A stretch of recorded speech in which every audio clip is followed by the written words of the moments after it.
So tribal sovereignty to me gives each of the tribes the ability to understand their lands, their laws, their people, and to give them the flexibility to work with state agencies to help them understand who we are.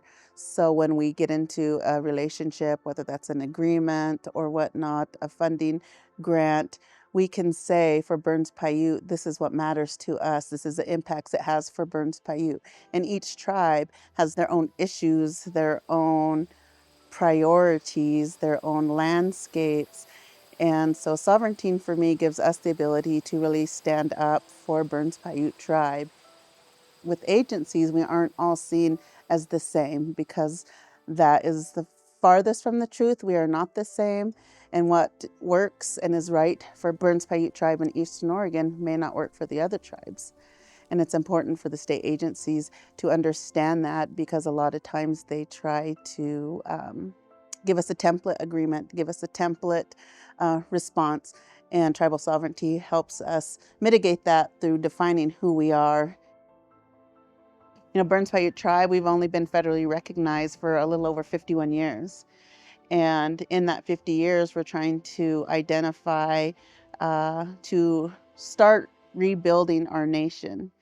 And a lot of, I would say over the past decade, we have newer, younger leadership that are being able to work with the state and state agencies in different ways that hadn't been done before. So with the new generation coming up, it's essential that tribal sovereignty also be flexible and change with time. So one of the differences about Burns Paiute tribe that state agencies may not recognize is some tribes do have treaties and some do not, and some tribes were terminated. Burns Paiute, we do not have a treaty. There was a treaty offered to us to have Malahir Reservation. That was 1.9 million acres, which was never ratified.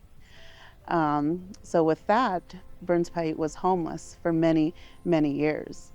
There are benefits to having a treaty, having protected lands where your people could thrive and live and carry on their cultural values within the reservation lands. And we were not given that opportunity, so we struggled living in this area, homeless, landless, until the early 1920s.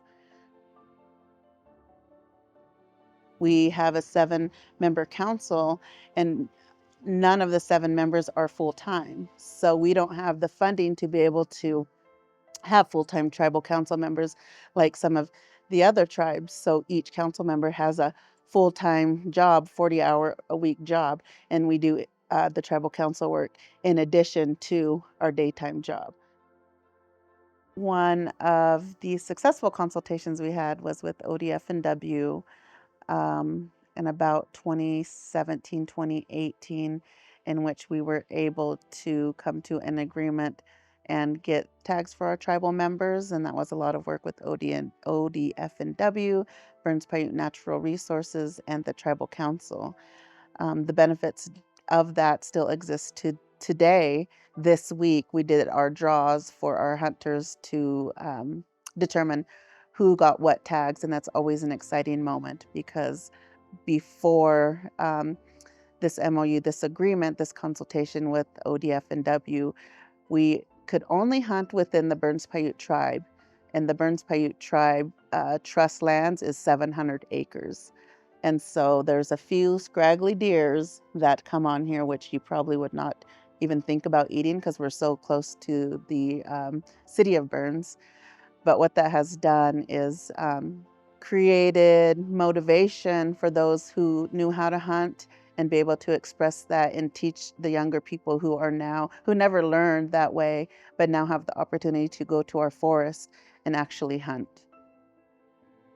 A benefit from the consultations through Oregon Department of Education is that any tribal member of the 9 tribes of Oregon can attend a college in Oregon with a tuition scholarship. What that does for tribal members is we're at a time where we know and understand not only do we have to understand our traditional values and our identity of who we are, but we also need to learn how to consult with agencies and the English language that they rule under. And so having access to education is pivotal at this time. You know, state has worked hard to create a lot of position of tribal liaisons to better understand how to work with the tribes and take that back to their organizations. Even though the state has gone above and beyond to try to create these positions to better support the tribes, it also creates a burden for tribes because we have limited capacity, and these tribal liaisons don't have the right education to be able to work effectively, which is always the ultimate goal. There's definitely opportunity for education to benefit both the tribes, philanthropy, state agencies, because we all are here for the long term. You know, we are here for the greater of the good, and communication is key, and not making assumptions on how one tribe, one state, one town operates. We're all very different. We have very different identities. We have very different capacity levels, funding levels. You know, please just work with us and try to understand us. You know, the baseline of all great outcomes is relationship building, and we expect to build relationships with you all individually without no assumptions, and that will create a longevity that we all hope for our tribal communities, the state of Oregon, state agencies, because that's what we want in our heart, is to better work together to create a future in which we all thrive.